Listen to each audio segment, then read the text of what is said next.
Grâce à Dieu, l'or était toujours là, bien plus précieux que les titres et les billets. Et non point qu'il fût sordidement avare, mais pour des raisons plus mystérieuses et certainement plus émouvantes, dans le tas de ses richesses, ce fut le petit sac d'or que sa main choisit. Il était lourd, comme s'il avait contenu, au lieu d'or, de la terre. Lourd et rebondi, serré au col par un simple lacet de soulier, qu'il se mit en devoir de dénouer. Occupation longue et pénible, mais qui lui fit oublier tout le reste. Le lacet dénoué, il saisit un journal qui traînait sur sa table, l'ouvrit et le posa sur ses genoux, puis il y fit couler doucement, avec de grandes précautions pour que Maïa n'entendît pas l'or teinter, tout le contenu du petit sac qu'il secoua ensuite pour s'assurer qu'il ne restait rien. Sous la lumière du pétrole, l'or miroitait, et par un geste dont il ne put se défendre, Cripure y plongea sa lourde main, pensif. Bien qu'il sût à merveille quelle somme représentait ce tas d'or, il luttait contre la tentation d'en compter les pièces une à une. Ce jeu lui était familier. Souvent le soir, Maïa dormant dans sa cuisine, il s'y était livré, non pas, il faut encore le dire, avec les sentiments bas d'un avare, ou pas seulement avec ces sentiments-là, mais avec l'émotion d'un aventurier qui contemple un trésor volé et songe en riant à de nouvelles prouesses. Partir, voguer sur les mers. Est-ce qu'il n'en tenait pas là le moyen ? Ce problème que tant d'hommes se posaient, celui de fuir à l'étranger, d'échapper non seulement à la mort, mais à la bassesse d'un monde, est-ce qu'il n'en tenait pas la clé entre ses doigts ? Les misérables, ils ne révéraient que l'or, mais lui, n'en avait-il pas assez pour fuir ? Il était temps encore. Le duel et tout le reste, adieu ! Il irait finir quelque part dans une île du Pacifique, à peine plus seul qu'il l'était aujourd'hui, et à coup sûr plus vrai. Il pourrait toujours dire qu'il avait eu peur, qu'il avait fui comme un lapin devant le pistolet de Nabucée, comme autrefois devant l'épée de l'officier blond, qu'importe ! Ce n'était pas seulement sa vie qu'il songeait à sauver. L'or coulait toujours entre ses doigts, avec des petits tintements clairs et rieurs, comme une voix tentatrice qui jette son appel en sourdine, murmure tout bas à l'oreille ces mots corrupteurs et raisonnables. Fuir, faire sa valise et fuir, prendre le train du matin pour Paris. Il serait toujours temps à Paris de se faire un passeport, on ne le lui refuserait pas. Un infirme, presque un vieillard. Il serait peut-être trop content de se débarrasser de lui, une bouche inutile, tout compte fait. Maïa ronflait. De la cuisine parvenait jusqu'à lui ce grognement bestial, mais rassurant. Il écarta avec précaution les papiers de la chrestomatie, posa le petit sac d'or sur sa table devant lui et mit le sac dans sa poche. Tout à l'heure, s'il se décidait à partir, il y remettrait les pièces. Mais pour l'instant, l'or était bien là, entouré de ses papiers, bien en vue. Partir n'était peut-être pas aussi difficile qu'ils avaient l'air de le croire, et c'était au fond la seule manière de se justifier, de se mettre enfin d'accord avec soi-même.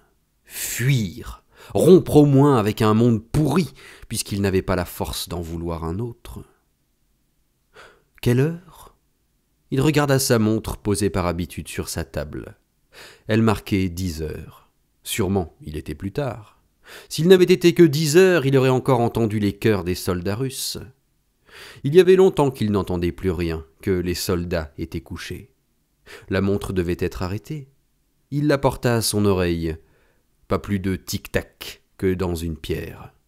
L'idée ne lui vint même pas de la remonter. Il la considéra avec une drôle de petite moue hargneuse et la reposa sur la table en disant « Eh bien, si tu ne veux pas marcher, ne marche pas. » Et là-dessus, il se frotta les tempes du bout des doigts, remit son lorgnon en place. Le tic. Fallait-il être bête pour penser à l'heure en ce moment ? Qu'avait-il besoin de montre pour savoir ? Il chercha sans y parvenir à retrouver le goût de cette nuit de jeunesse où le bonheur avait surgi sans que rien l'annonçât. Non, certes, cette nuit-là, il n'avait pas prévu ce qui arriverait. Si tout, plus tard, avait sombré dans la bassesse, les débuts, au moins, avaient été nobles. Il y repensait comme peut-être jamais depuis, plus libre de le faire puisque Toinette était morte. Au contraire de ce que les autres avaient pu croire et croyaient peut-être encore, il n'avait rien prémédité, il n'avait point fait de cours, il n'avait rien voulu, rien espéré, il n'avait pas intrigué pour obtenir la main de Toinette. Les folies bourgeoises n'avaient commencé que plus tard, après le mariage, mais pendant de longs mois il s'était contenté d'aimer Toinette et de ne rien dire. Lui, un amant, un mari. Les femmes qui voulaient de lui, il avait toujours su où les trouver et à quel prix. Mais qu'une femme l'aimât, c'était impossible, et il s'était juré à lui-même de ne jamais le croire, le lui eût-on répété 1000 fois.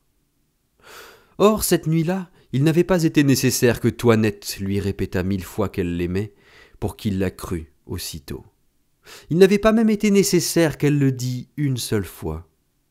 Peut-être, et même sûrement, elle n'avait pas prononcé les mots « Je vous aime ». Mais sans qu'il eût été besoin que ni l'un ni l'autre prononçassent ces mots, ils avaient su tout à coup qu'ils s'aimaient et qu'ils étaient l'un à l'autre, pour toujours. Comment cela s'était-il fait? Quel regard, quel geste, quelle parole! Soudain il s'était trouvé de l'autre côté de l'abîme, ne sachant point comment il l'avait franchi. C'était par une nuit tout à fait semblable à celle-ci, une nuit légère. Ensuite, il l'avait raccompagnée. Ensuite encore, il était rentré chez lui. Oppressé de bonheur, mais délivré, il s'était mis à tourner dans sa chambre, et vers le matin il s'était assis sur le balcon de sa fenêtre, les genoux dans les mains. De longs nuages couraient dans le ciel avec d'étranges couleurs d'acier dans le fond de la nuit. Il y avait dans l'air une odeur de foin. Tout s'était inscrit en lui jusqu'au moindre détail qui revenait maintenant en abondance. À quel point Toinette étant morte et lui-même à la veille d'être tué, il pouvait penser avec douceur à cette nuit d'entre les nuits, autre mystère dont il ne chercha pas la clé. En se souvenant de son amour, il était dans sa vérité, comme il avait été dans sa vérité en le découvrant et en l'avouant. Tout le reste n'avait été que mensonge, folie, bassesse et contradiction. Cette nuit-là, comme les heures avaient été pleines, et quelle perfection il y avait eu dans tout, en lui-même et hors de lui. Il n'y avait point de mots pour le dire. Son heure la plus parfaite, son plus cher souvenir, c'était pourtant des choses comme la forme d'un nuage, une odeur de foin, les pas d'un ouvrier qui se rend à son travail, qui les lui rappelaient. Cette nuit, il n'y avait pas d'odeur de foin, et les nuages qui couraient sur le faubourg étaient à peine visibles. Mais il y eut soudain des pas qui le firent reculer comme on recule quand on se brûle. Les pas non d'un ouvrier matinal qui sonne joyeusement, bien qu'ils annoncent qu'une nuit parfaite s'achève, mais les pas bien connus, lourds et menaçants, du cloporte en personne.